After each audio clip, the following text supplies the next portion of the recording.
Hello everybody, welcome to the summer contest special of the World of Brickfilms podcast. I'm your host, William of IW Studios. Joins me today is my good friend and co-host, Sean Willis of City Penta. Hello. And joining us today are Garry Moore of TwickABrick. Hey, what's up?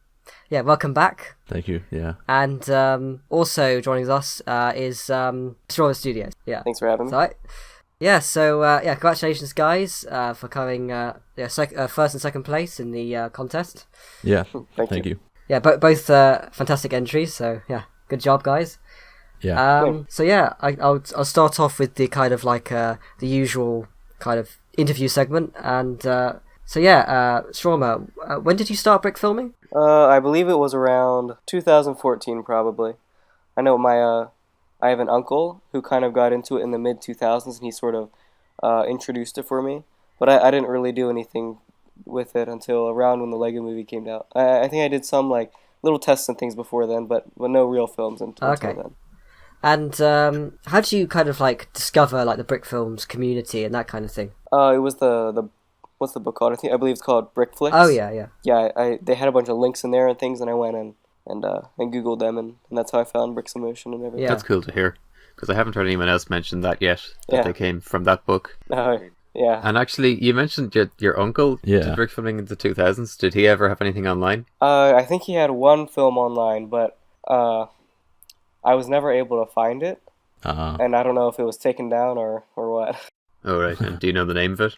No, I don't. Okay, that's a shame. Yeah. You thought you'd found like a lost brick film then. Yeah.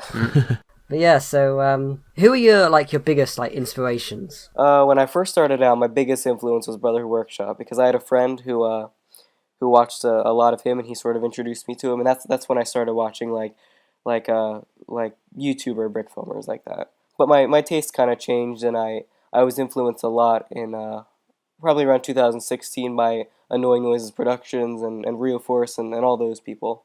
And now I'd say TwickABrick, your work's a big influence for me probably. Oh, that's and cool. Pongal, I watch a lot of him. Oh yeah. And then there were some older brick filmers. I can't remember their names, but I just watch random things, and I'm influenced a lot by specific standalone films that I see. Yeah. Things like that. Because another person that kind of reminds me of your work is Winter Stock Productions. Is he at all inspiration? I feel like I've seen one or two of his films, but no, I haven't been following him at all. So the name is familiar, and I know I've seen one or two, but well, he's better known as Arganon or Arganon. Arganon, yeah, maybe. Well, he was involved in a brick film Christmas, right? Yeah. Yeah, he did the sound and one of the segments. Right, yeah, he did the music, right? Yeah. Because you did one of the segments, did you? I did. Yeah, you did the last segment, didn't you? I think. Yeah. Yep. that was an experience. Wait, which segment was that again? I think it was self-titled. It was just called Shawarma's entry or something like that, because I flaked and I didn't come up with a name in time, so he called it down the credits. Yeah, that was the one with the where he had the present, wasn't it, and stuff, and yeah. It was a whole thing. I was trying to get my parents to notice me on Christmas, but I was talking so much, and I was like 7 years old and everything, and I just got sort of blocked out in the chaos of Christmas. Yeah. Okay. So it's based on a true story, or? Yeah, based on a true story. I exaggerated it a lot. Yeah, yeah. that's cool. Yeah. Yeah, that was kind of part of the idea of the film. Okay. Yeah. The segments were based on true events. Yeah, I couldn't remember, but yeah, that seems familiar. Yeah, it's funny because for me, I was originally planning to do some kind of segment, as in like a story segment, and I couldn't really think of a particularly kind of like funny, like real life, like an event, within Christmas. Because if it was kind of more like just like coming up with some sort of story around it, I probably would have managed to do it. But yeah, I was trying to work out how to do. I guess if you had some sort of event and just sort of like over exaggerate it in a way, I guess it kind of works. Yeah. Like I suppose that's what you did with yours. It was kind of totally. Yeah, that was really an interesting like project. That I didn't think it was gonna come to anything, but it.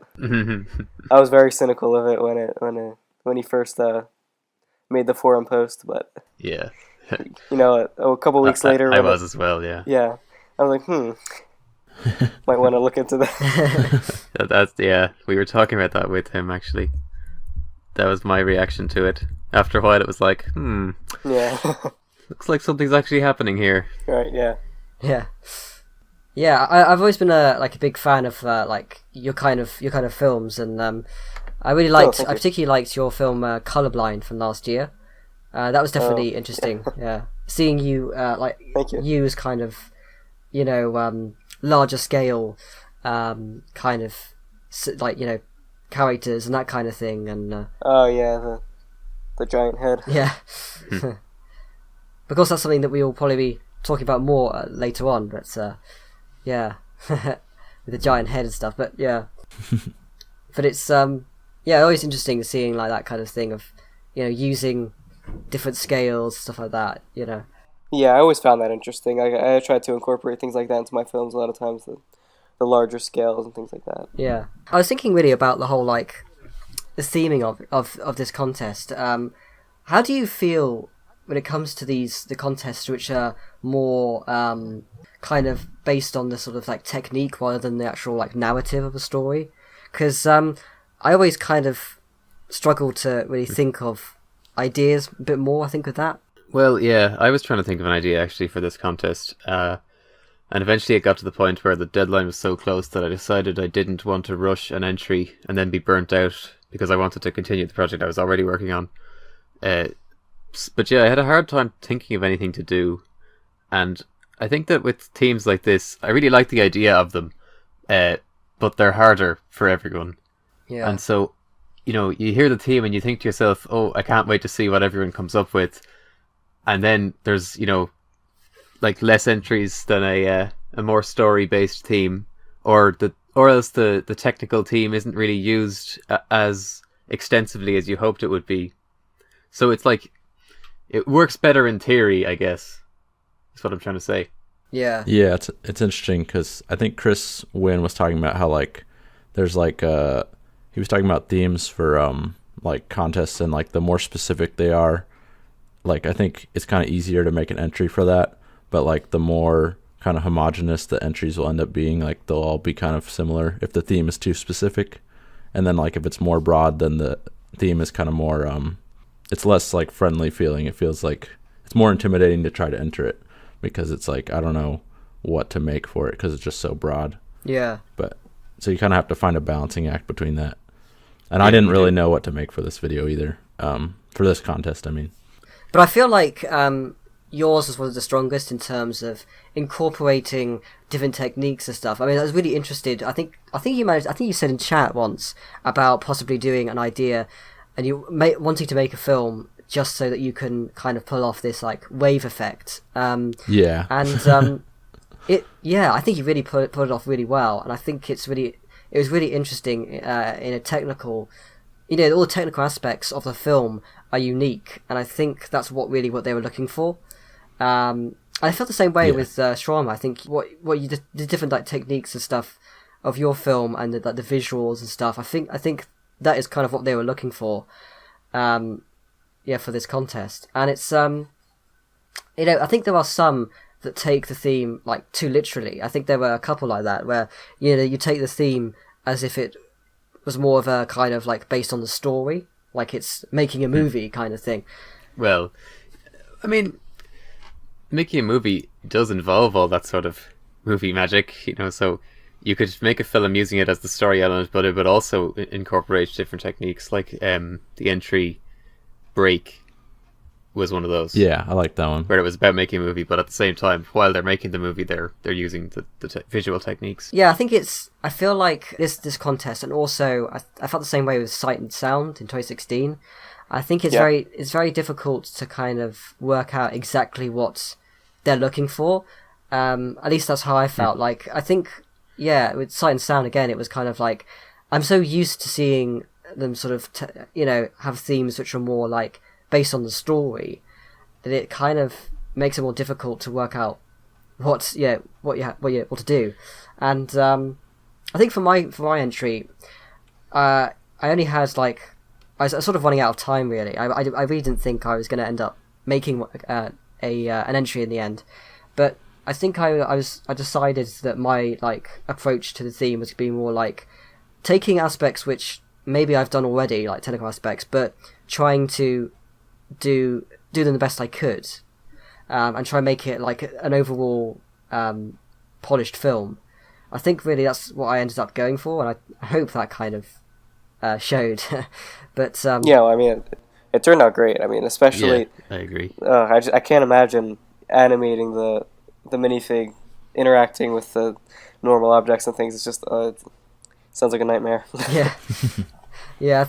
Well, I think it was clear what they were asking for. It's just that it takes some creativity and ingenuity to actually come up with things. So it's easier to just make a film that is a little bit lighter on theme. Yeah, yeah.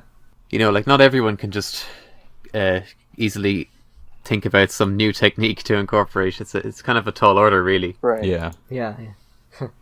But it's also, I think it's kind of like it's the summer contest. People just struggle anyway more because it's, you know, I mean, we've talked about it enough in the past. You know how we did talk about it on one of the previous ones. How it's very much it doesn't have the same place that it used to, and it is due for some restructuring. Yeah. I definitely assume by what's been said that this is probably going to be the last summer contest of its type, at least for quite a while anyway. Because I think isn't there like talk of possibly doing another 10 brick contest? Perhaps something along those lines. Yeah, something it'll be shorter, but I mean, I don't want to say on specifics, especially when it's not actually been nailed down or anything, but yeah, you know, the writing's been on the wall for a while really for summer contest, and this year especially there was way more contests. Yeah, that's so true. attention was divided, and most of the other ones were quite, in comparison, were short. Yeah. Yeah. I don't know if I've actually touched on this on the actual podcast before, but I think as well this brawl was particularly special, being the 10th anniversary, and I think there's a lot of people, like myself included, who don't usually take part in brawl, that wanted to take part in it because it was special, and I think that meant that I generally do kind of think of the two contests as, like, for most people anyway, either you do one or the other. Not many people do both, and I think if you were going to do only one this year out of the two, it would be brawl, I think. It's funny though, because didn't all the top 3 of this contest also enter brawl? Yeah, actually. I did. Yeah, I did. Okay. That's cool. Yeah. I mean, I always enter the timed contests. A lot of times I'll tell myself I'm not going to enter brawl because I want to enter the summer contest, but I do anyway because, you know, the theme comes out and I get all motivated and everything. And, Yeah. you know. But yeah, I think that the contest it went fine overall, but yeah, I'm sure there will be changes. Yeah, And I mean, personally, I think I'd be more excited for a shorter, more specific contest. Yeah. I think a month-long contest would actually be pretty good. I mean, wasn't like Zombie Genesis, wasn't that kind of like made in like 2 weeks before the end I think of it was 1 some week contest? actually. Oh yeah, it's like That was like flat out work. yeah, it's kind of weird. It's like some of like the winning entries a lot of times will be made kind of fast, or I don't know. Yeah, and that was for a 9-month contest. Right. Yeah. What was that And for placed again? first. Avant-Garde. Oh, okay. Yeah. And Avant-Garde was another contest theme similar to this one where, you know, it was kind of hard to really come up with an idea that would be considered sufficiently avant-garde. So you ended up with entries that weren't exactly working towards what was being looked for. Yeah. And the funny thing was, when Zombie Genesis won, there were some people who were kind of thinking, is this really, you know, the deserving of topping avant-garde? It's just a zombie film. But they weren't really seeing the Right, bigger yeah. picture of the whole mockumentary aspect to it. Yeah. Yeah. Yeah, I think Right. those Zombie Genesis films are actually pretty interesting because there aren't many films of that style in brick film form, I don't think. Mockumentary. No. Yeah, I haven't Yeah. really seen any others, I don't think. Yeah, it's like I do find them pretty interesting because I don't think we've seen anything like that since. I don't think. Pants a Hat. He's made some like kind of like reality TV stuff, which is similar Yeah. Yeah. Yeah, I Oh was yeah, of just course. watching those yesterday. His most recent one, which we talked about in the last episode of the podcast. Yeah, it's that kind of mockumentary style. Yeah. Yeah, I definitely think that if you have a kind of a months-long contest, something that doesn't overlap with Brawl, it probably would make some difference. Anyway, yeah. But I think this year in particular, there were so many different things going on. There was a Brickfilm Day contest. I think it was every week, wasn't it, or something? No, that was BrickABrick. Oh yeah, BrickABrick. Yeah, that's it. Because I think Brickfilm Day did their own thing as well. Yeah, they had like animation challenges. Yeah. So there's a lot of different things to take part in. So it's understandable why, it. But yeah, I doubt that it'll ever overlap with Brawl again. No. That was pretty awkward from the beginning. Yeah, I don't know. I didn't care for that, honestly. I kind of preferred them separate because I don't have a whole lot of Lego, so it involves, I remember for my entry this year, I had to, quick to finish up the dream sequence from my movie magic film, so I could use the pieces to make my set for the Brawl. So wait, you were already working on the movie magic entry when you made Brawl? Yeah, I was. Okay, that's cool. Yeah. Yeah, I think that kind of the problem with the placement of Brawl was that, people thought to themselves, oh, I can just spend the first month thinking about it, then enter Brawl, and then do the movie magic entry, or summer contest entry, but then after Brawl, you don't want to work on something straight away again. Yeah. Oh, yeah. Yeah, that's definitely how That's how I feel anyway. I felt the same way. It's kind of you want to take like a break, especially when you've had a week non-stop animating, staying up till 2 a.m. every night, Right, and that. Yeah, like Brawl. If you enter Brawl, it lasts longer than a week. Yeah, definitely, yeah. And the same goes for Attack, of course. Yeah. Even though it's just one day, you don't feel like doing anything for a while. Yeah, it's kind of draining. Yeah, I think the thing with SAC as well. I think a big part of it, for me anyway, is at least because in the years that I've been taking part in SAC, it's always been that it's taken place in January, so it's always the beginning of the year. Mm-hmm. There's quite a lot of satisfaction in being able to say, like, the first week of the year I've already made a film. That is nice. Yeah. Yeah.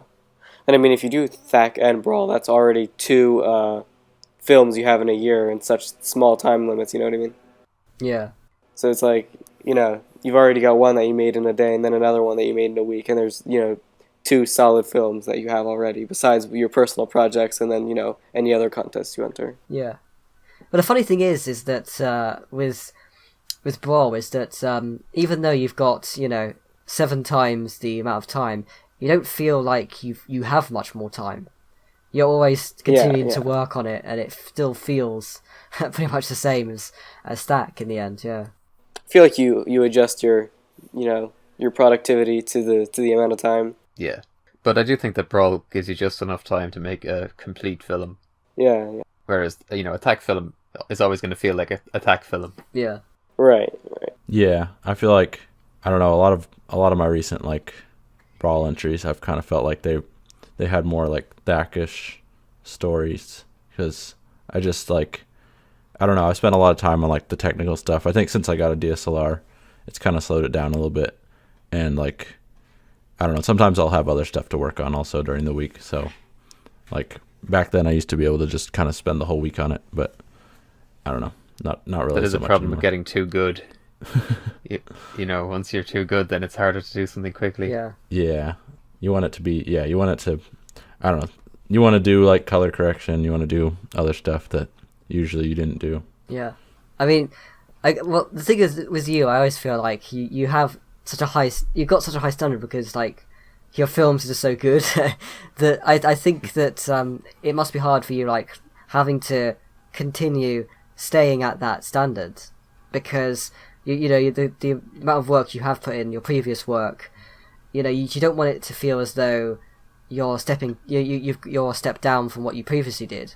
So I imagine that must be pretty hard. Yeah. Yeah, I mean, thanks. Yeah, I think like the most recent videos, I don't know, I think like I always try to improve something in my videos, but like sometimes, yeah, stuff like lighting, I think the lighting in like our most recent stuff has been pretty simple. But I mean, they both took place at day, or both the recent videos I've made have taken place at day. So it's kind of like, I don't know how complicated you can make the lighting if it's just like a brightly lit day. I don't know. Yeah. Right. Yeah. But we were a while ago we were talking about your film, the Lookout. Oh yeah. With the brick built sky, and how it's one of the very few examples of a brick film that has even the sky is made of Lego, and I guess so this one you actually managed to do that again, the brick built sky.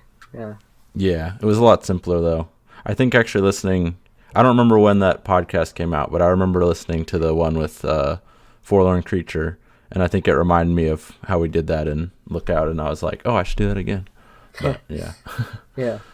I was actually quite surprised to see you take part in the summer contest. Is this the first time you've ever actually taken part in the summer contest? It might be. I know we tried to enter Avant-Garde, and then that was like the Taste of Victory was supposed to be for that, but then we didn't finish it in time, and then we had like filmed it all, but then we never released it because we hadn't really done like the sound. We weren't happy with how the sound was, and then we I don't know, we just kind of like hadn't released it, weren't working on it, and then a while later we were like, oh, we should finish this and just do the sound design, and yeah, and then we finished it. Yeah. Taste of Victory is really good for anyone who hasn't seen it. Oh, thank you. Yeah. Especially the all the brick built effects. Yeah, I think I kind of interpreted that theme like basically what this theme was. I was like, oh, I was about to say that. Yeah. It would have been a great entry to the movie magic contest. Yeah. Yeah. Some. I think that's really where you that was a big like transition, I think, for your work, where you really, I think you said this in the podcast actually, how it's really where you started to do a lot of practical effects, and pretty much everything is practical. And I really like, there's a lot of stuff that you can sort of take inspiration from, I think, from Taste of Victory. Like there's the practical rain effect, which I think looks really good. There's the explosions and that kind of thing as well. And I was going to mention the rain as well. Yeah, that's amazing. Thank you. Yeah.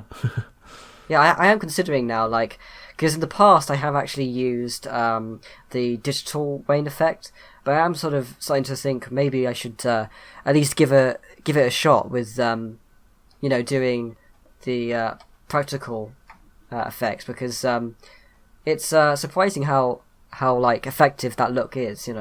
Yeah, it was a lot of it took a lot of time. I think like it'd be interesting to see.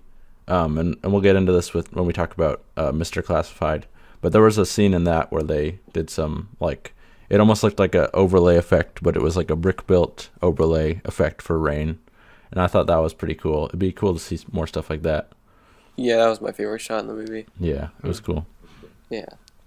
Yeah, that's kind of interesting, that using lots of using brick-built overlay. That's actually something we haven't really touched on that much, I don't think. Yeah, I think that's really cool. Yeah, in like the spirit of the Lego movie, and yeah, I don't know. Because I think that there's a lot of times you sort of think that, oh yeah, I mean, you don't imagine that would be brick built or that kind of thing. But in a way, there's no reason why you can't make pretty much everything Lego. You can make Lego clouds, you can make, even Lego sky. It takes a lot of work, but yeah, you can do it. I have sort of been thinking about doing some kind of Lego brick built sky with like blue bricks and using the white plates within the wall of Lego as the clouds. I don't know if that would work, but yeah. Yeah, it'd be tricky. I don't know. You had like Lego clouds in your entry, right? Though. Yeah, but that was inspired by Far and Away Productions. Yeah, that's what I thought when I saw it. Yeah. That's coming up a lot. Yeah. Because that's like when I saw HMB, I was sort of thinking, yeah, I want to do this. It's kind of surprising how how effective that look is. It's very basic, but as soon as I saw that, I knew that I was gonna steal that. Yeah, I think we'd have to add brick built clouds to the World of Brickfilms podcast bingo card. Yeah, definitely. Yeah. Yeah, we've got quite a long list of things on our bingo card now, But yeah. But I think we should be able to get through this without mentioning some of the other classics. Oh yeah. Yeah. There's hope. Yeah. Actually, how are we doing on time now? When do you think we should start discussing the entries? I think we could still talk a little bit. Like, I have to ask a couple more questions, actually. Yeah, actually, something I wanted to ask, Shawarma. Yeah, so what's your step-by-step process? I don't know. It's all pretty. It depends on the film and the amount of time I have and everything. Some films, like some fact films, and I know it's terrible, but some fact films I don't even script. Yeah. I just kind of start building sets and kind of get inspiration from the characters I build and the, whatever kind of pops up in my head. For the movie magic film, I had a sort of idea in my head, and I talked extensively with Mighty Wonder, and he was a huge help. We sat there and discussed the story and the characters and everything, and he helped me kind of condense it into a comprehensive, solid film. And from there, I was still kind of figuring out the film, but I animated the dream sequence because I knew that was going to be in there no matter what. And then I wrote up all the dialogue and stuff and sort of fit that in there afterwards. So yeah, I'm not exactly a model for practical what's the word? Like production steps or whatever, but yeah. But yeah, it kind of depends on film to film for me, honestly. I think it's like, when it comes to the whole filmmaking process, the pre-production side of things is very much the most like sort of flexible, I guess. I mean, when you have interchangeable, that's what I was going to say. I think it's if you've got the time, you might as well, give it a shot. Might as well do the storyboarding and get like a good script and that kind of stuff. But I mean, with these contests, like I started off, I think the very first scene of my film, the scene which actually is like a proper brick film, that was all storyboarded, and I did actually scriptwrite it as well. But it took me like 3 days to storyboard that scene because I was just kind of lazy. And when I realised the amount of time it's going to take to storyboard the entire thing, I just kind of realised that I just don't want to do it because it was just going to push me back, and I really needed to get started. Because it was like I only had like a couple of weeks left by the time I had done that scene, and I was just like, yeah, I got it. Let's just get started. And I think you have sometimes you just have such a vivid idea in your head of how it's going to be that you just get it done. And like I feel like sometimes when I put it down on paper, it sort of messes up my the vision that I have in my head. Yeah, I don't know. I'm sure I've mentioned this before, but I think it's completely different when it's just a one-man project. Then you have a lot more flexibility to just keep it in your head. Yeah. Yeah. Yeah, because I mean, if I was working with somebody else, I'd script and storyboard and everything. But yeah, because I've had to actually make a couple of commission films, and with that, I think it was actually my first commission film where I had to storyboard it because they really needed a proper idea of what I was going to do. And I mean, with that kind of thing, yeah, it's essential. You have to really show them, at least a basic idea of what the end product is going to be. But it's like, when it's just yourself, you know what you're going through, so why do you have to tell yourself the stuff you already know, And I think it's like, it's kind of funny though. I mean, even when I storyboarded it, I think as I was starting to build the set, I thought, no, I don't want to do this. I want to do it this way. Originally, I was going to build a desert. Actually, funny enough, your brawl entry, Shawarma, actually was what I had in my head when I was first coming up with the film. A kind of like desert kind of like area, but it was going to be like they're going to be ninjas. It was going to be a desert, but they were like ninjas, and they were going to be fighting with like samurai swords.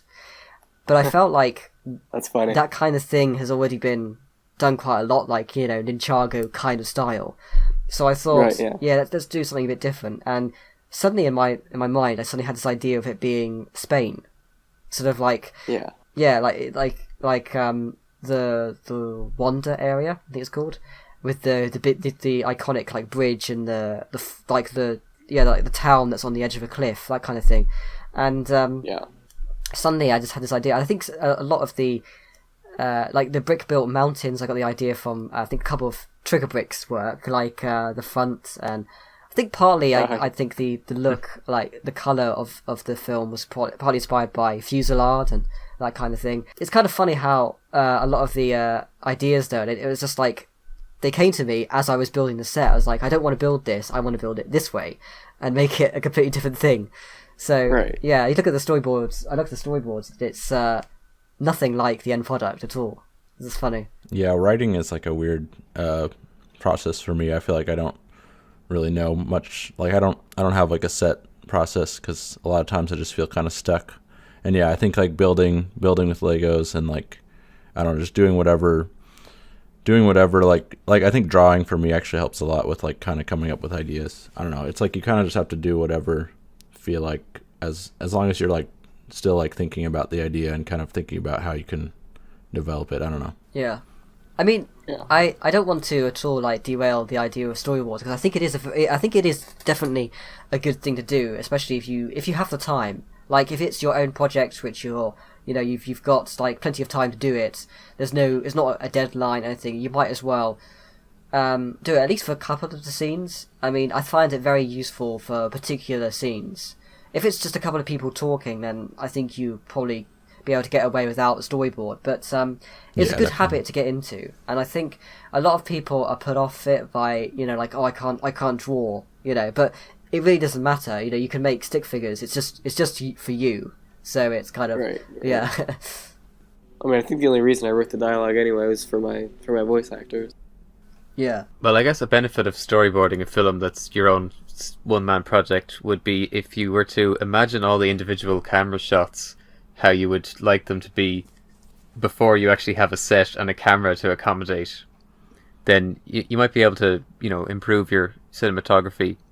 Yeah. If you have to sort of, instead of being limited, Right. Yeah. It'd be better to just force deconstruct some of the set and place the camera in to get the shot that you actually want beforehand. Yeah. It makes it so you don't have to reconfigure your whole set like every time you want to film a shot from like the opposite angle.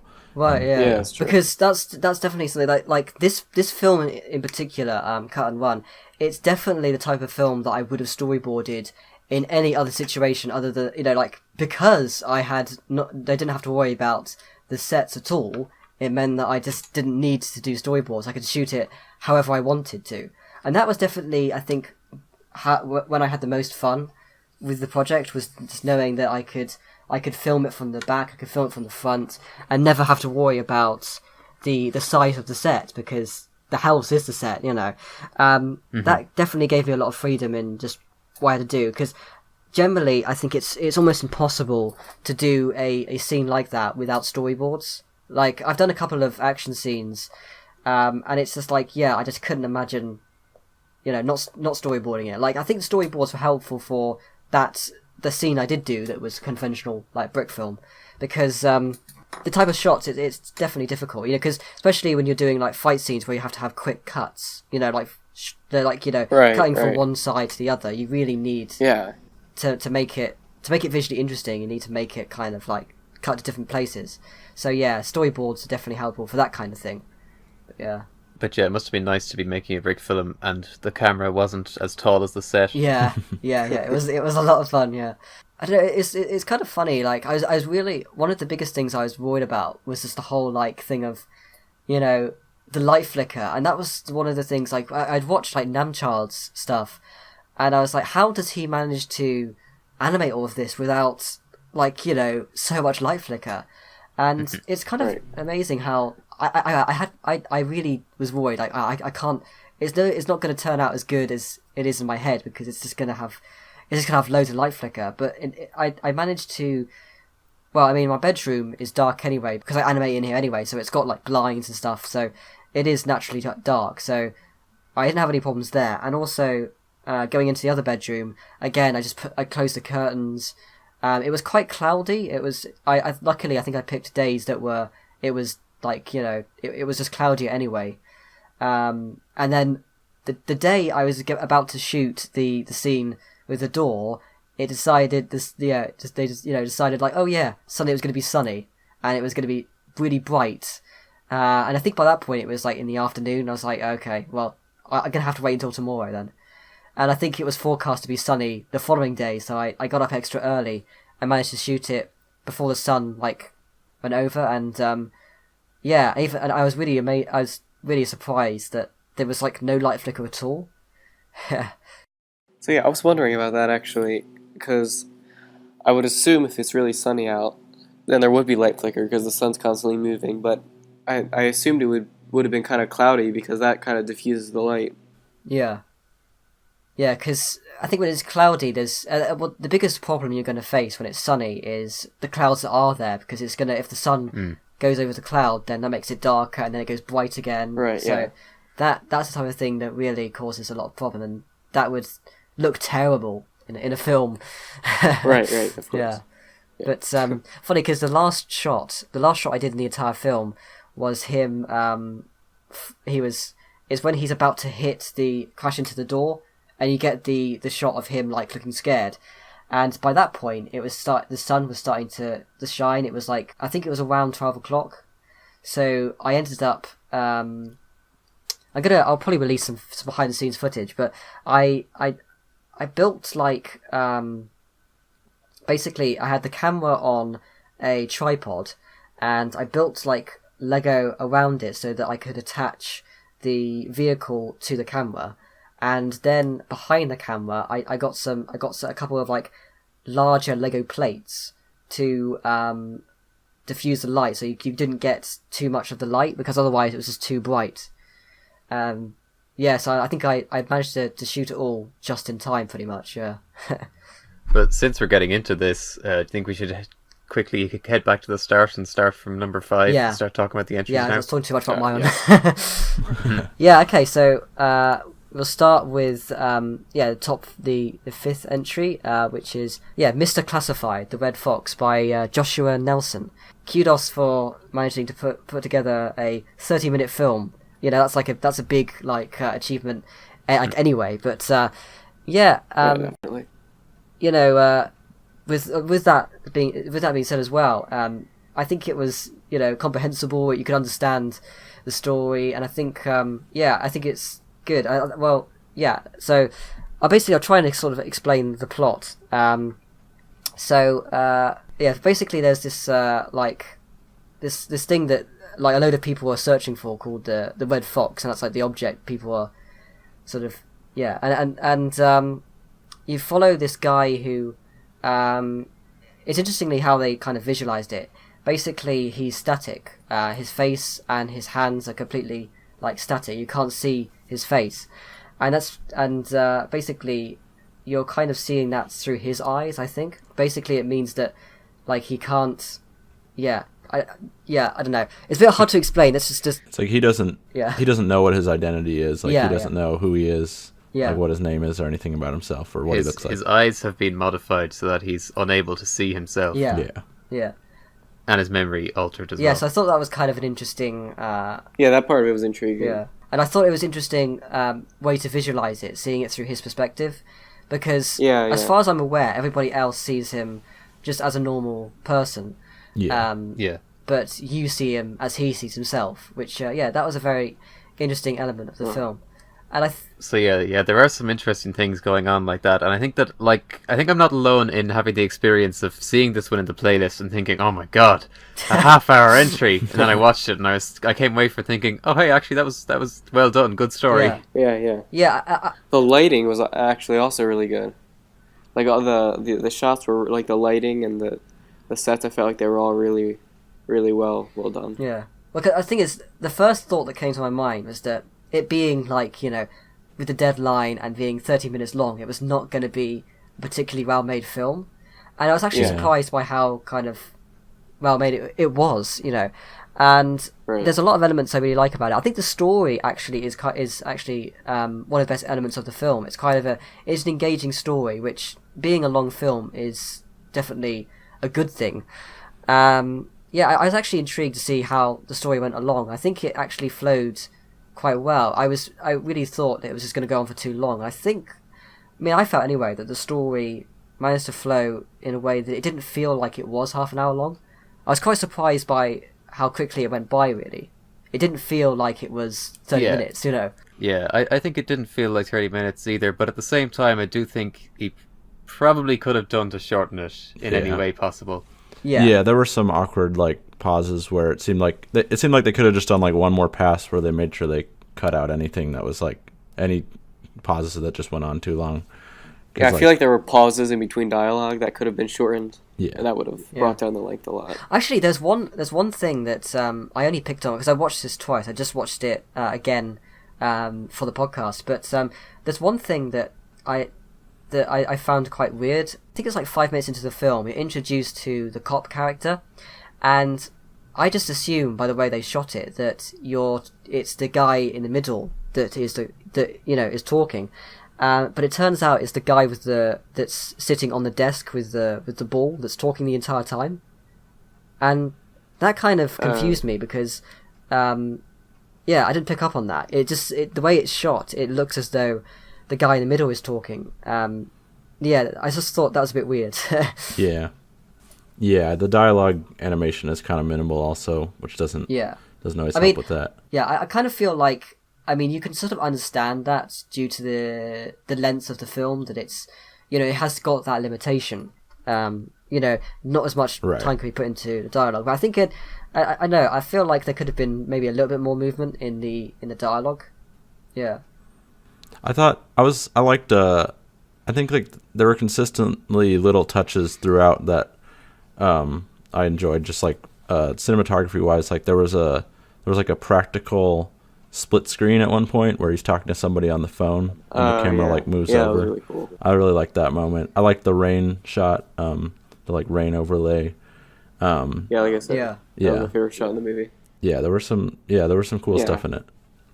The coloring was pretty nice. Yeah. Like I feel like the blues and the pinks were really kind of came out. I don't know if it was intentional the way that the color grading was, but it does give it a unique kind of look, I think. I actually do really like that shot with the overlay rain.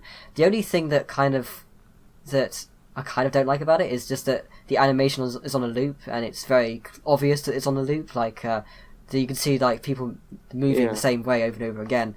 I feel like it may have even been better if it was just one frame and the overlay rain was the thing that looped. That probably would have been better. I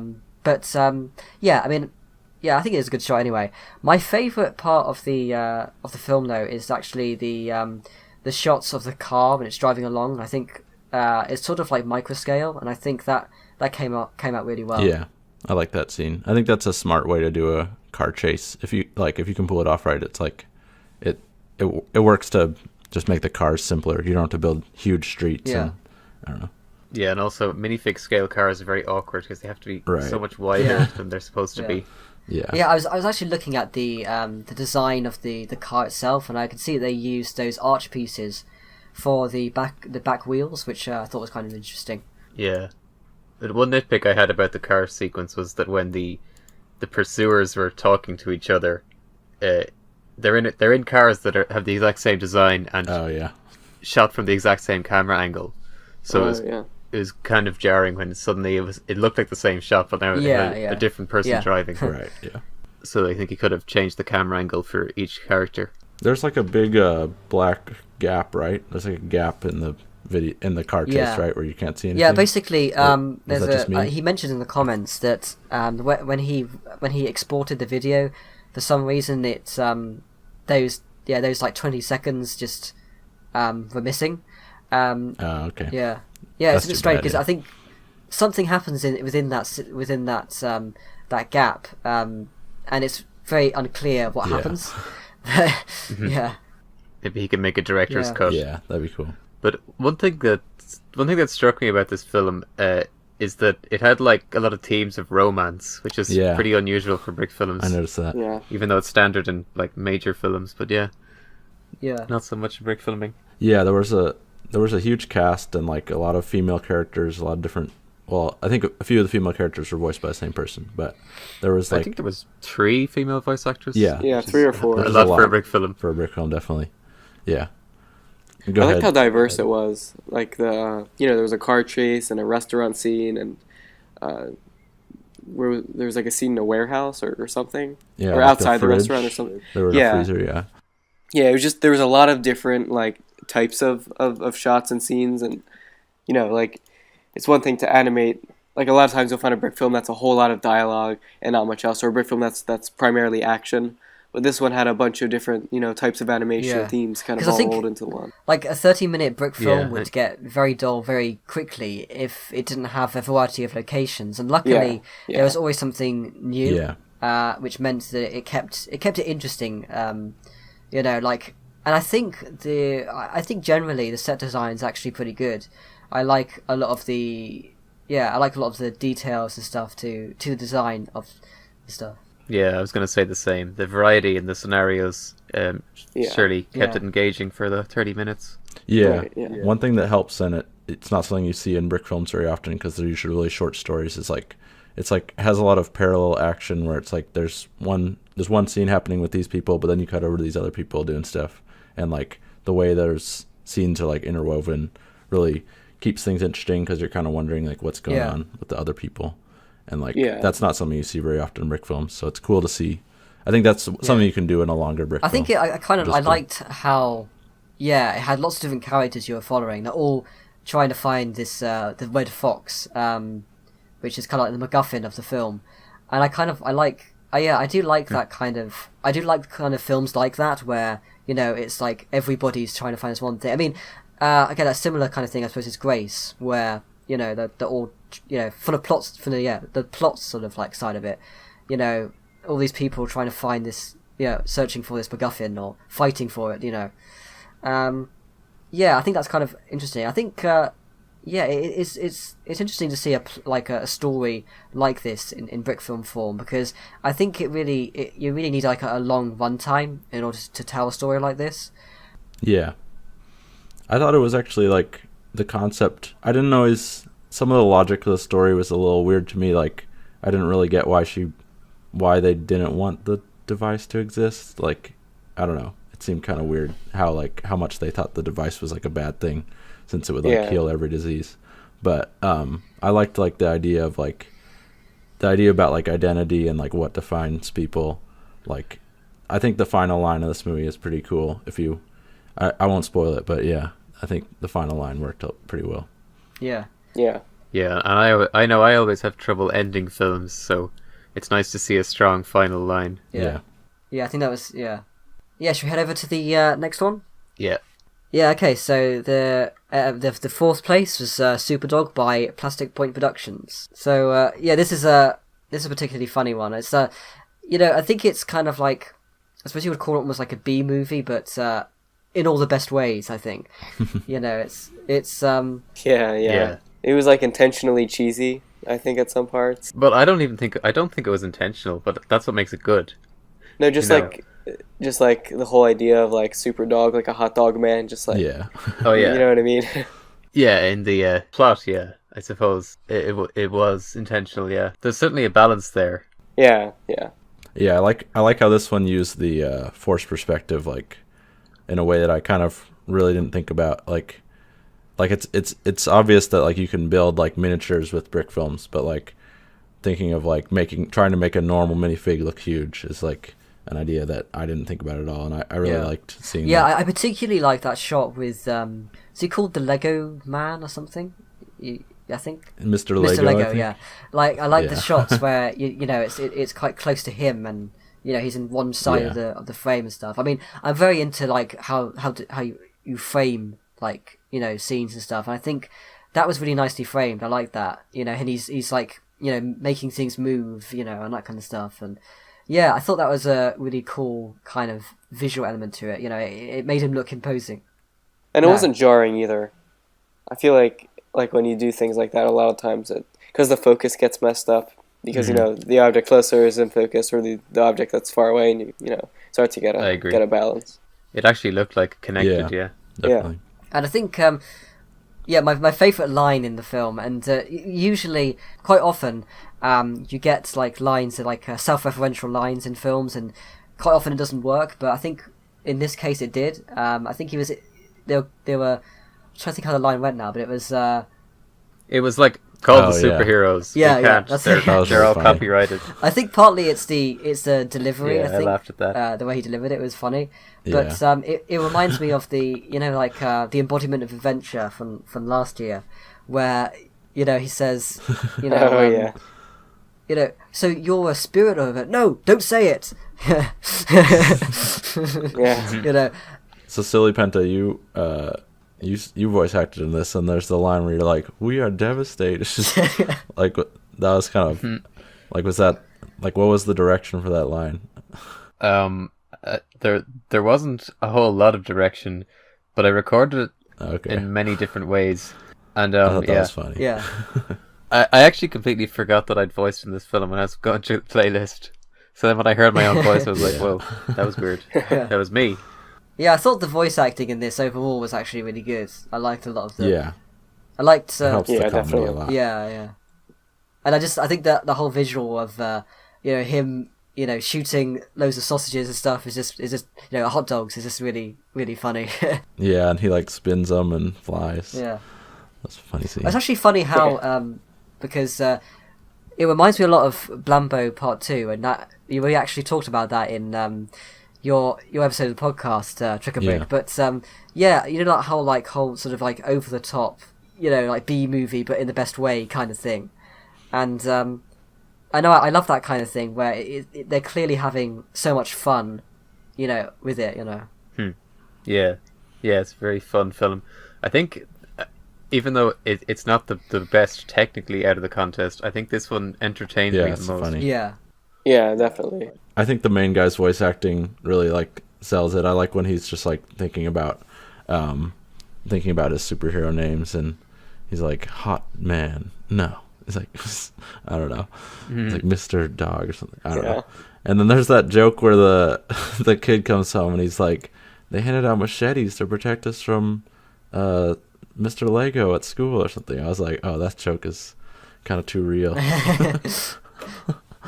The jokes were solid in this, for sure. Yeah, I mean, I always like it when when there's a Brick film that kind of feels like a classic Brickfilms.com era Brick film, and I feel like this feels like a classic Brickfilms.com Brick film, almost like Left Field Studios kind of thing, in the kind of like the sort of sense of humor and stuff. Yeah, just remove the Incompetech music and then yeah. But yeah, I was definitely hoping this would win Promising Director, and it did. So I was happy about that. Yeah.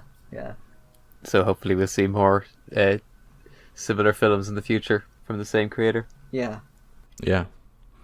The only like problem I would say is like, I think like the concept is really cool. The whole like the like different scales, or like faking the forced perspective. I think like that's really cool. But I think like with brick filming, since a regular Lego is like so small, it kind of like, it's hard to get any like foreshortening where it's like the stuff that's closer to you looks bigger than the stuff that's farther away. So it's like, it's hard to do shots where he looks like as big as like a giant. I think like a lot, like if you're filming like a video and you're trying to make like a human look huge, then it's kind of like easy to get a wide enough angle lens where it's like their body looks way bigger than their head or something if you film it from below. I guess he does kind of just look like a slightly bigger guy. Yeah, it's like, it's one of the limitations of the medium that, or like I don't know. You have to have the right lenses, I guess. It's an interesting concept, and it's something that has been done in live action stuff. But if I'm being honest, I didn't ever actually realise that he was supposed to be a giant until you mentioned it.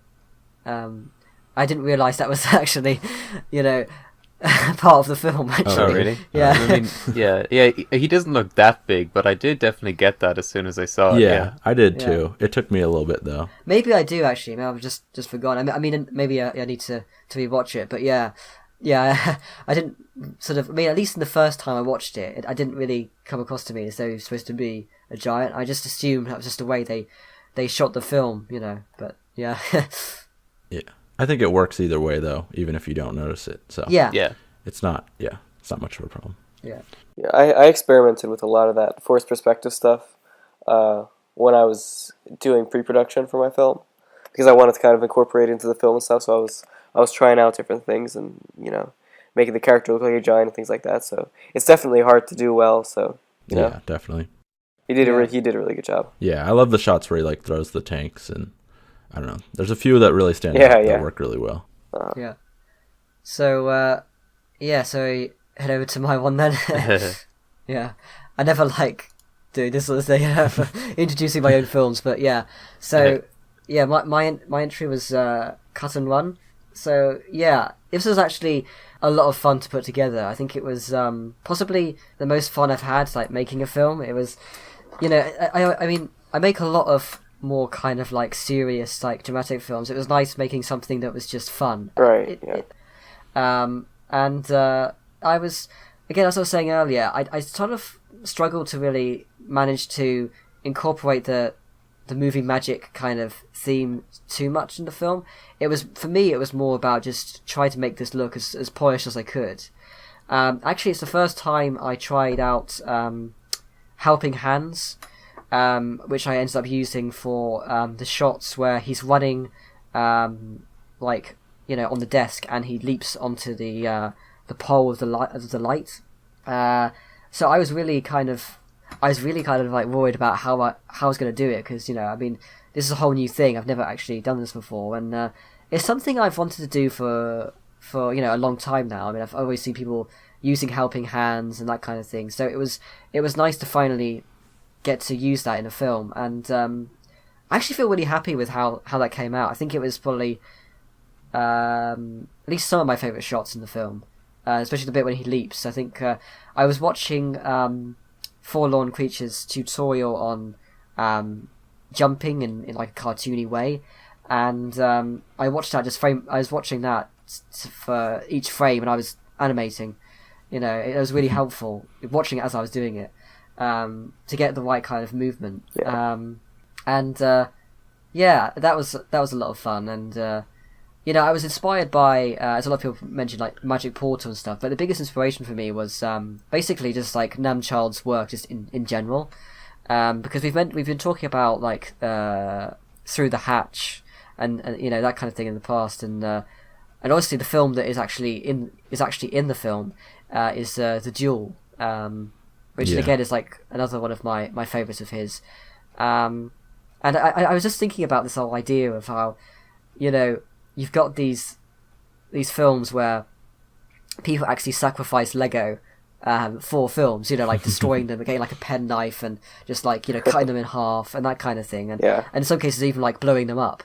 I thought it'd just be really funny if you had a sort of almost like Toy Story like scenario where these toys are alive, and he starts to think that I'm just gonna destroy him. I just thought that was a really kind of funny idea. So yeah, and then of course so that was definitely what I was thinking of that when I was making it. But so what do you guys have to say about my film, I suppose? I mean, there's some really beautiful shots in it. It's definitely your most, at least technically, technique-wise, it's your best film yet. I agree. I especially love the shot where he falls off the doorknob. Oh yeah. I think that was really well done. It was I don't know, it looked perfect. It reminds me of another Brick film I saw. I can't remember what it was, but something about it, someone's style or something. I can't remember which one it is, but yeah, all the movements, everything. It was just really well animated. The whole sequence of the door handle and letterbox was just really well done. Yeah. And it just looked like it would be so difficult to keep them in place there. Yeah. And the lighting stays consistent, as we already talked about. Yeah. I mean, it's kind of funny how the scene that took the shortest amount of time ended up being the best scene in the film, because I was really kind of like in a rush to make this, because I only had a couple of days left, and also as well, I mean, I had to make sure I did it before the sun sort of started to appear. So yeah, I think it took about 4 hours to make in total. And one of the trickiest part was obviously when he's on the handle itself, because the handle actually kept moving, and it meant that I had to kind of like make some shots shorter and stuff, and a lot of those shots are actually quite short, and that's simply because the handle starts moving. I can't put it back in place, so I just ended up cutting that bit and then just going to another shot and that kind of thing. And I was glad once I had done the whole handle shot, because that was hard to do. Yeah. It's funny to know that you had difficulties with that, because it all seems right, when you watch it. Yeah. And the shots all seem like the right length. Yeah, I know. I mean, that's in the end, it turns out to be the best because it's most engaging when you've got like lots of different shots of the different thing, and I think another thing I liked about making this film was the incorporating live action with stop motion, and like that shot when he falls, he lands onto the head, and the head falls over and stuff, and obviously that bit is actually live action, but then the rest of it is stop motion stuff. And I was actually I was really pleased with how well I think they managed to go together. The live action stop motion. Yeah. The transition is pretty seamless. I was gonna say that. Flows well. And it's kind of funny because there's one shot you probably wouldn't have thought was stop motion, and that was the shot of the clock quite near the beginning, because the clock doesn't actually work, and so it's not actually the clock I use in my bedroom. The actual clock I use is actually a digital alarm clock, but I was about to shoot that shot, and you just couldn't see it because it's just too faint. No. So I ended up just getting a clock which I hasn't worked for like a couple of years now, and I thought it looked funny. The clock, the monkey, it just looks funny, and I just moved the second hand like every 12 frames. I just moved the second hand very slightly, and that actually is stop motion. That's cool. Yeah, I liked the idea of making it sort of seamless in that you can't tell when it's stop motion, when it's live action kind of thing. That's what I was trying to kind of pull off. Yeah. That's a good idea, yeah. And I'm guessing you must have rendered the entire video at a stop motion type of frame rate. Yeah, well, I think so. I mean, that's the funny thing, actually. I think it is a variety of frame rates. Obviously, the whole like animated segments are 12 frames per second, but I don't know if there is actually a way of changing the frame rate when it comes to when I was doing the live action parts, because I was using Windows built-in like camera software to actually record the live action parts, because it's all on my webcam, and I ended up I think it's like 29.97 frames per second, but what frame rate did you render the entire video as at the end? It was 24, I think, so it ends up all being about 24 frames per second. Yeah. And the live action parts near the start, especially, they look lower frame rate than your average live action would look. Yeah, so it helps blend the stop motion and the live action. Well, the funny thing is actually, so there's a few shots which are actually on my phone, and there's the first shot is obviously when you actually see the camera itself. Obviously that's done on my phone, and all the shots outside were also done on my phone, and they're actually 15 frames per second, which is a very weird frame rate for live action, but my phone just isn't that good for recording video. But I don't think you can tell particularly for the type of film I was doing, and it's slightly choppier than like most live action stuff would be, but because it's going with stop motion, I think it almost goes with it, I think. Yeah, that's always something that I'd be thinking about, like when creating digital effects or blending live action, is that you want it to all be a consistent frame rate. Yeah. One thing that I think is interesting, I don't know, with this video is like, it's cool that it's referencing like another brick film, because I feel like when people talk about like film theory, a lot of times they'll talk about like modernism and like postmodernism, and like modernism is like where you're referencing like the process of making the video, like say like The Hand of Fate, where it's like referencing the process of stop motion within the story. Yeah. And then like this would be like kind of like postmodernism, where it's like referencing other works of the same like medium, or just other artistic works in general, is kind of like what postmodernism is considered when they're talking about like movies and other art. Yeah. So it's kind of cool to see like a postmodern brick film, or like that's how I understand it, at least. I'm not totally sure, or I'm not like totally I'm not an expert on that kind of stuff. Yeah. It's kind of interesting just to like see, like, I wonder like what other like postmodern brick films there would be, like, I don't know, I guess like videos that reference other brick films with like there's a lot of videos that reference the Citizen of the Year. Yeah. Stuff like that. Yeah. But yes, I use the duel as the film that makes him think I'm going to destroy him. But I was determined that I wasn't just going to make a remake of the duel. In the end, it actually turns out to be more like probably Through the Hatch actually than the duel. And I mean, I think I wanted to like incorporate the film within it, but I didn't want it just to be, oh, it's the duel again, kind of thing. Yeah. I really liked how, well, first of all, you didn't release any pictures or anything about the story or anything ahead of time. So when I started watching it, I just assumed, it was another film about a duel or something. Yeah. And then it kind of went off on this whole thing, and I wasn't expecting that at all. So it really holds the viewer's attention like that by, not sticking to the original story and everything.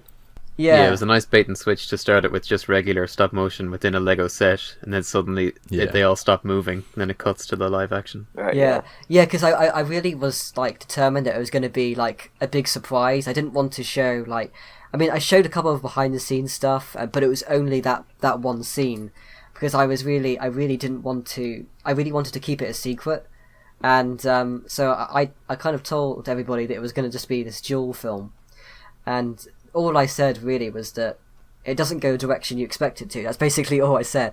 And even the thumbnail I chose for the video, it's that first scene. I really wanted it to kind of be like a surprise, so that when the frame just stops, it's like, what's happening, And because I feel like that's probably that's the way I wanted people to sort of like see it, a whole like like whole surprise. Yeah. You got to be careful when you're choosing thumbnails sometimes. Yeah. You don't want to give away too much. Yeah. But you also don't want to make something that nobody's going to click on. Right, yeah. Yeah. So, should we talk about Ivan now?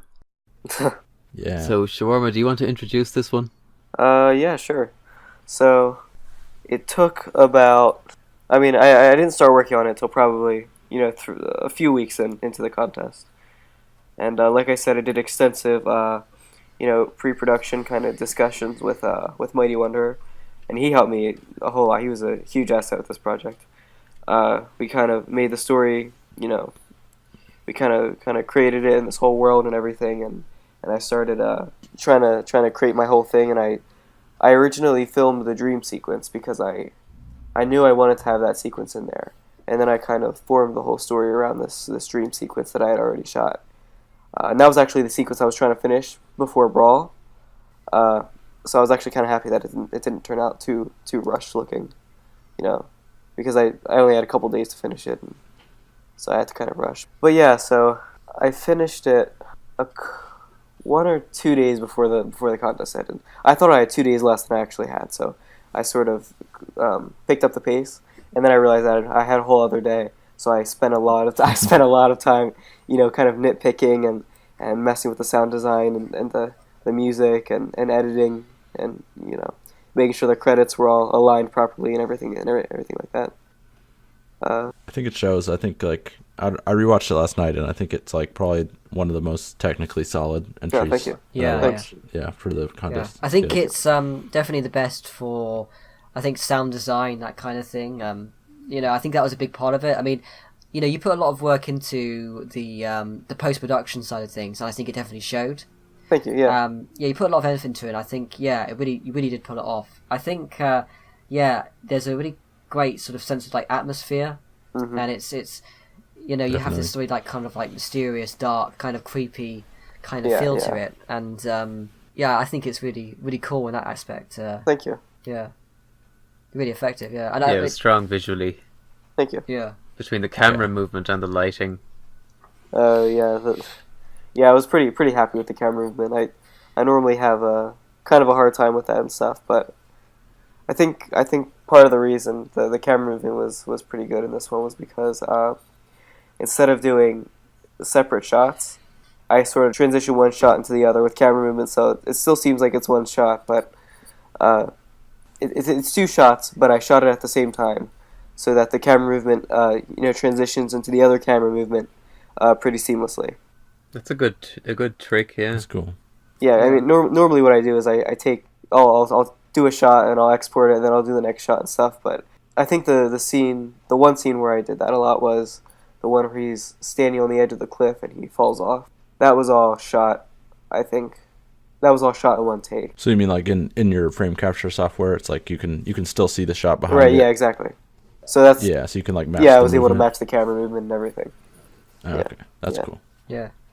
I mean that's what I do pretty much all the time with films. I'll have like one scene and I'll do the entire thing like in one project. Yeah. I know a lot of people do that. I never did that, and like I started hearing people saying that they did that a lot, and like I think who was it? Rio Force was saying that he does that. He will do one scene in one go. But Yeah. I would always just do each shot individually, then export them. But yeah. Yeah, that's what I usually do. Yeah. So, I think it can help for certain parts where it's like you're matching Yeah, up. yeah. You're like cutting. Yeah. Like you want the movement to match exactly from the last shot. Yeah, or- yeah. I mean, like, I mean, I don't want to go back too much, talk about my film again. I just wanted to sort of very, very briefly, for my film, when I had to like cut to a live action bit, I just had just blank, there's like blank patches where I could then cut the live action bit, but then I had another stop motion bit. That's what I usually do. I just usually just have like, it is a scene where you keep coming back to a particular set. I'll just shoot all those sets in one capture project. I do that. Yeah, Because I don't have a Yeah. whole lot of Lego, so I'll shoot them all in one go because I'm gonna have to destroy it and build a different set. So yeah, of course. yeah. But I mean, one of the things I really like as well is that about your film, I guess it is kind of almost like minimalistic in the way in the set design and stuff. But that is a big part of what makes it work, I guess, in some way. Like I think it's just the way you shoot it, and the whole. I think the black and white as well helps it a lot as well. Because you've done that with a couple of your films, and Yeah, I have a love for black and white. I don't know. I feel Yeah. like I don't know. I'm a little lazy, so I feel like it helps to make lighting look better and stuff. If it's black and white. yeah, I think But, yeah.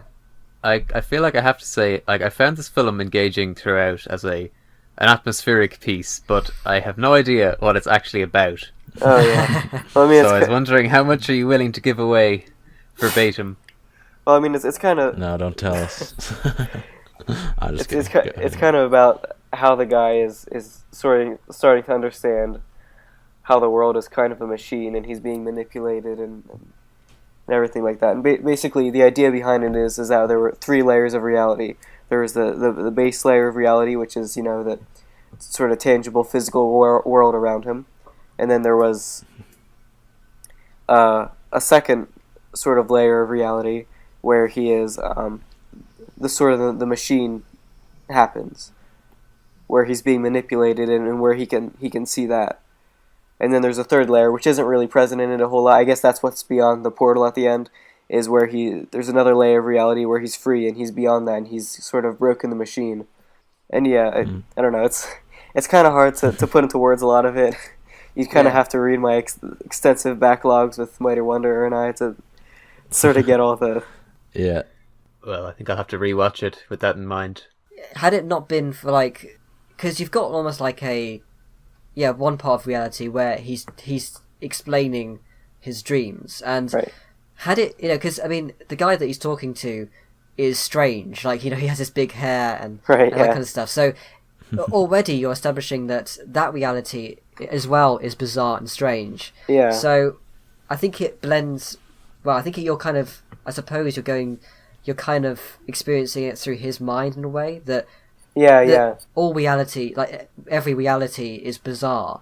Had he Right, just yeah. been like a psychiatrist, just with a, just a suit, just a normal guy, you wouldn't get that feeling. Yeah. And I think because the guy that he's talking to is weird as well, it makes it, it makes it. Yeah, it's more, supposed to kind of seem interesting. like it's not just he's talking to somebody. There's a whole other layer of something going on. The way it's flashing to his visions and how everything's kind of warping and stuff. And like you said, how the other guy is really kind of bizarre and almost like whimsical looking. And I don't know. I was trying to give the feel that he kind of knew what was going on and he's questioning him to kind of see where he's at, sort of thing. Yeah. But yeah. It's interesting that you said you worked you worked with Mighty Wanderer on it, like on the story, because like it kind of reminded me of his video Draw. Oh yeah. It has some, Yeah. I don't know, it felt similar to Yeah, that. yeah. Is there like a cinematic universe brewing here? Yeah, I guess it was a kind of a similar idea, similar themes, things like that. But Yeah. but no film can ever be as confusing as Draw. So I mean, Yeah. I was just about to say, hopefully we get Mighty Wanderer on here one day. We can ask him what on earth Draw was about. Yeah, we were talking about it a little bit. It was kind of it's kind of mind-boggling. Were there like any films or Brick films or like other movies or anything else that was kind of like inspiring you to make this, like just movies you'd watched or anything? Like that? I don't know. I'm always really influenced a lot by Tim Burton. Okay. yeah, I feel like the kind of like sort of whimsical with. I always try to kind of exaggerate my characters. Like how the one guy with his big hair and his glasses and everything, and I don't know. I always like to make my characters kind of quirky and bizarre and sort of kind of misunderstood seeming or kind of mad. I feel like I get a lot of influence from a lot of his characters, like Edward Scissorhands or Beetlejuice or whatever. yeah. It's an interesting. That's I mean, cool. that is kind of interesting. That whole, isn't it? The whole thing of like being dark but whimsical. Right, yeah. Because I don't want it to seem like a horror movie or something, just darker elements. Yeah, yeah. Sort of like a fantasy that is. Right, yeah. Dark like fantasy. Yeah, like a fairy tale or something. yeah.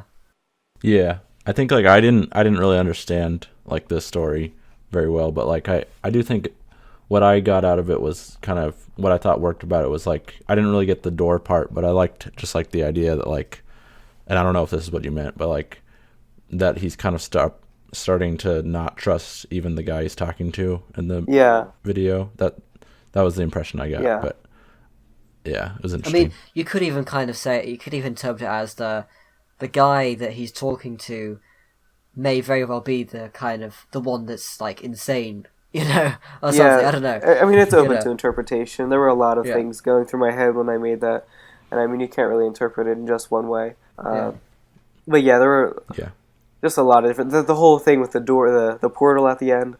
There were other shots that I did for that was gonna make it have some more meaning or whatever. But then I kind of ran out of time, and like I said, I thought I had only like one day, but I actually had 2 or 3. So I ended the animation there and then focused on music and editing. Yeah. So I just kept it with the one scene because I feel like leaving it at that it sort of worked, at least visually. Whereas adding a couple more scenes or shots after that would have made it a little kind of awkward visually, I guess. But yeah, I think like Silly Penta said, it was very engaging throughout. Like I was never like bored really while I was watching it. I was just like, what's like, even though at the end I was kind of like, I don't really know if I understood that. I think like it was a good experience just watching it and seeing all the visuals. Yeah, cool. Yeah, I mean, I only have one like very very minor criticism. At the very end, when he falls, I feel like it's not enough of an impact. The actual fall itself. I don't know what you guys think of that, but I don't know. Yeah, I could see that also. Yeah. I feel like maybe it's the sound. I don't know if it might even be kind of, I suppose, intentional in some ways. That, I mean, you could even interpret it as like, I don't know, it's another form of reality. Yeah, Because when he falls, it's kind of like a Lego kind of fall, like the sound. yeah. So, yeah, I mean, in a way, yeah. Yeah, I do appreciate that because I haven't really tried movements like that very much before. Like, how you kind of have to. You're so used to easing in and out all the time, and then when somebody hits a Right, wall, yeah. it's you have to force yourself to not ease out. Yeah. But yeah, I mean, it's also like it's partly in his head, and it's partly this other form of reality and whatever. So like everything's kind of like twisting and warping, and like nothing's really within the realms of physics and things like that. Yeah. I mean, yeah, in some ways, you could even say that, he's entering the real world where he's a toy, and it's Right, just like... yeah. I was a little nervous that it wasn't going to be judged well because a lot of the practical effects I was using and things was with the lens, but so I'm glad people were kind of able to see to appreciate movie magic. Yeah. Yeah. Because what I did, It was cool to see that. Yeah. Yeah, no, I think that came through really well. I think that probably helped in the judging actually a great deal. cool. Yeah. Yeah, I used a magnifying glass in front of the lens for I think the whole film mostly. Okay, that's cool. Yeah. Yeah. Yeah, I definitely got that with things being, getting closer and further away. You could tell that it was done in camera, and that really came across as the movie magic within the film to me. Well, I'm glad. Thanks. Yeah. Should we head over to the number one? Yeah, great. Yes. Thanks for all of your kind comments and everything. Yeah. It was great. It was a good video. Yeah, so I guess you should introduce this one, TwickABrick. Oh yeah. So yeah, this is Lifeboat. That's the video my brother and I made for this contest. It's basically about a guy who wakes up in his lifeboat and he sees a shark, and then it goes from there. We made it for. I had the wave idea for a long time, and it's kind of inspired by I don't know if you guys have seen J.K. Brickworks. He does like kinetic sculptures out of Lego, and I thought I've always thought his stuff is really cool, and I thought it'd be cool to try to build something like that would help making Lego animation easier. And he does crazy stuff where he makes a whole figure that moves just by turning a crank. But I thought the wave idea was pretty simple, something more my speed. But I think so me and Greg had that. We were working on ideas for something that could incorporate that technique, and we had a lot of ideas. We had underwater. There was one idea that I really liked that I might still kind of want to develop more. Is it was all about a guy going underwater and having this weird dream underwater like a sailor. And then we had a bunch of different ideas, and basically we had an idea about a sea monster also that was going to be all micro scale, and that was kind of because I had been doing tests with the mixel joints, so I kind of wanted to do something at that scale. But eventually I kind of just settled on a simpler idea just to show the wave technique. And I don't know, it's kind of funny because this video is basically a Lego shark attack video. And we actually thought about calling it that, Lego Shark Attack 1776 or something like that. I don't know. Lego Beach Fail. But yeah, something like that. But eventually we were that would feel too much like we actually were kind of selling out. I don't know. It would feel weird. But so yeah, I don't know. I'm really glad it won. That was really cool. Yeah. And how long did it take? How long were you working on it for? So basically, I think I had worked on the wave idea for about 2 weeks. I don't know, the beginning of August, I think. Yeah, the beginning of August I had been working on the wave idea because I just building different stuff for different ideas I was having for what the story would be, but just trying to get the wave motion to work well. And I think I finally it took me a few weeks to I wasn't working on it all the time, but it took me a few weeks to figure out how to make that look good and at a proper speed. And then I animated the one shot of the shark. It's the opening shot in the video where the shark comes up in the waves, and I was okay, well it could be about a shark because I don't know how much of the story I had formed at that point. But yeah, eventually me and Greg kind of thought about what if it's just a joke of a giant shark that he doesn't realize is a giant shark until the end. And I don't know, and then we started working on that idea, and at one point I storyboarded out pretty much everything that I hadn't filmed yet, which was most of the video. And then I knew from that point on, I knew when it was. Overall, I think it was probably a month that I worked on it.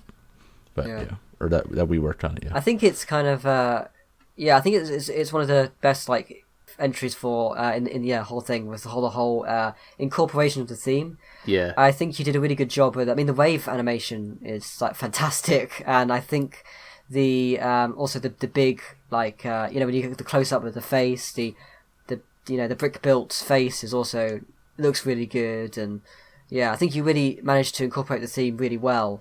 Yeah, I think that this was probably the closest to what the judges were looking for as far as the theme goes. Yeah, thank you. Yeah, I think, I don't know. It was just, I was kind of lucky that I already had that idea, just the wave idea before this contest happened. And I think I had thought about making an entry even before Brawl and stuff, but I just didn't really have any story ideas that involved a boat or whatever. Yeah. And I don't know if this was because I think I mentioned this on the forums, but it reminded me a lot of those theme park kind of games where you got to like hit your target with the like gun thing. That's the first thing that came to mind actually when I saw it. Yeah. Yeah, I didn't think about that when I was making it, but like, yeah, definitely, I don't know, it feels like that. Something about it feels like that. Yeah, I really like how the wave animation came out, but I actually think it looks best when the waves are out of focus.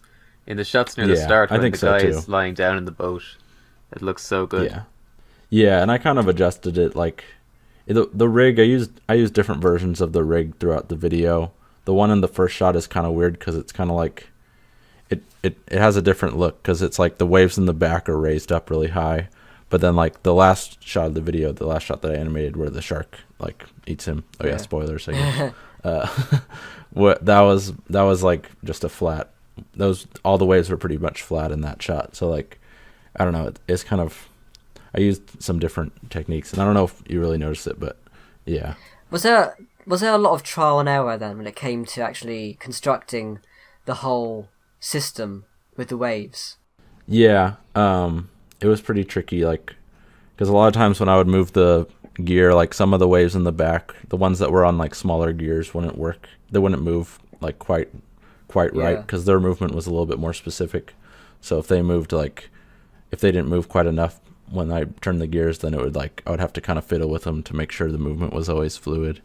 And it was, I don't know, it was kind of tricky with some of that. Just developing the rig, I guess. I don't usually build with Technic. I'm not like super experienced with that, so just like figuring out how to make the gears, like you have like a small gear go into a big gear, so that makes the movement slower, and then like, I don't know, stuff like that. Yeah. I think as well, one of the things I really like about the film is how it's quite suspenseful and stuff. I mean, even with it being quite a short film, it does build up a lot of suspense. Like you think, you shoot, he hits the fin. You think, oh, okay, so he's done that, and then it gets bigger, and it gets bigger, and it gets bigger. It's this whole like tension builds up. I just love how the fin goes down first, and then you don't really know what's going to happen, and then it comes back up and gets bigger and bigger. And then you've got the hole as well in the fin. It was all really clever. Yeah, I think the music was, I don't know, we got kind of lucky with like, the last day we were like editing it, and we were kind of like, I really didn't know what music I was going to use, and I was just going through that site MusoPen and just looking at like different classical recordings, trying to see what we could use. We finally found one that I thought worked well. Yeah, it matched really well. We had thanks. Yeah, we had put other stuff on it before, and I was kind of like, this kind of works, but it like makes the video way too serious feeling. Yeah. And like it's hard to find something that matches. Yeah, like, I kind of feel like it's playful enough for it to work. It's not like it's not funny, but it works. It's not like, oh, it's super serious, And it's like self-aware, I guess. Yeah. What I love about the cartoon or something. Yeah. What I love about the end credit music is just how like upbeat and joyful it is. This is like this terrible thing has just happened, and yet you have that was the goal. Yeah. I just thought that was a really funny kind of like end to the film. You know what I really love? The forced perspective. I was looking at your behind the scenes pictures, and I guess when the shark eats the guy in the boat, it's not he's not actually in his mouth. It's just forced perspective, right? No, he is in his mouth. Oh, okay. Yeah. Yeah, he is like in there. We built like a slightly different version of the boat that was like shorter, so that when the shark is like biting him, he can kind of like compress the boat or whatever. Yeah, I was watching that shot frame by frame. But yeah, I don't know if you can really actually see the compressed version of the boat that we built though, because I think like his mouth closes pretty fast. Yeah, no, going through it frame by frame, it looks like it's the same regular Lego boat piece in all the visible frames. Yeah, I think when it closes, there's maybe like one part where you can see you can't see it because the teeth are already like pretty much closed, but yeah. And then we just took him out and we put I just put like a yellow, just like a big yellow 1x6 tall piece in there to kind of represent that he's still in there, and then he just slid back down into the water. I guess with the music, like I think one thing you have to be careful with using like classical music and just like music that you really hadn't planned to use for the video beforehand is like, because like you'll find a song that like kind of works and it's like, oh, this is like it'd be so easy to just leave it like this because it's like, oh, I finally found a piece that works on the video. But like you kind of have to be careful to make sure that like it doesn't completely change your video, like because it can be easy to just be like, okay, let's just go with that because it basically works. But like, Oh yeah, yeah. I don't know, and we got pretty lucky though with finding the songs that we did. Yeah, because that's like, you don't want it to like derail your film, you know. Right. I mean, there are a couple of classical pieces which are just like overused as well, you know. So Yeah. it's like, you know, you don't want that kind of like, oh, not this again, you know. Yeah. The like cello suite, whatever that is. Yeah. It's in a lot of movies. I don't know. Yeah. I don't know Guilty what of movie it is, but yeah. Oh, you've used that? I have. I can't remember which one I used it, but I know I've used it. Okay, that's funny. Yeah. Yeah. But I mean, I do like the use of classical music in Brickfilms. You know, it's something I've done a couple of times now, and yeah, I'm a big fan of that kind of thing. Yeah. Yeah, it really works when what you're doing is like a period piece, because like our most recent ones have been like kind of piratey times. Yeah. And it works really well for that era. Yeah. I like as well. Yeah, what I like about this one and Fusillade as well is how it's kind of, they're both kind of set in that kind of period of time. You know, I like that kind of thing. I mean, I always think it has quite a really nice sort of classic look to it. I always like that kind of like period. You know, it's you know, any time between like, I don't know, the 1600s to like early 1800s or something, but I like that period. Yeah. I feel like your style really works well in that period for some reason. I don't know. Yeah, thanks. Yeah, I think I like little kind of like imperfections in the video. Like I think like in the cleaners they kind of added, maybe that was just the trailer, but they added like some like grain to it and stuff. Or like they added like some like VHS kind of distortion to it at some points, or maybe it's like film grain, I don't know. But they added some stuff that I thought really made it feel like cool. And like sometimes like even if there's like a little camera bump, like I don't always worry about like fixing that stuff, because I kind of feel like I like just like it feeling a little like, I don't know, just a little imperfect, I guess. I don't know. It's kind of funny, yeah. I mean, I used to not like grain. Now I'm sort of embracing it. I actually added grain to the end titles of my film, end credits, and yeah, I like that look. It is cool. Oh yeah, I noticed that in your video. I was like, that looks cool. Yeah. Thanks. Yeah, because there's not really, you know, there isn't many ways you can make, you know, credits not dull. So you know, add a little bit of grain. Yeah. It adds something to it. Yeah. If you have like After Effects, one thing that I know can be kind of cool is if you put like there's like expressions in After Effects. It's kind of technical, but basically you can like add little like wiggles, tiny wiggles, so it's like to the text, so it looks like the text is like kind of slightly moving around. Oh yeah, which okay. can give it like a little bit of character, I guess. Yeah, I know. Yeah, that's a good idea, because oftentimes, credits and titles overlaid can often look far too digital and sharp compared to the rest of the video. I think I did that on Fusillade. I don't think I did it. I don't know if I did it with this one, but yeah. Yeah, I was gonna say something else. I can't remember what I was gonna say. I always say this every time on a podcast, so it should be on the podcast bingo by now. I'm trying to think. It was something about. I don't know. Unless you actually have something in mind, I think we've covered everything. Yeah. Yeah, I think we've. Yeah, I think you're right. Yeah, I think we've had a really good chat. So yeah. Mm-hmm. Yeah. This has been fun. I think we're up to a good length by now.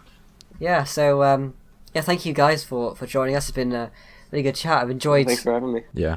Yeah, I've enjoyed reviewing the films. It was a lot of fun, and congratulations both of you for coming. Thank you. First and second place. Yeah, thank you. That's great, and it's an honor to be back on the podcast. Also, yeah, it's cool.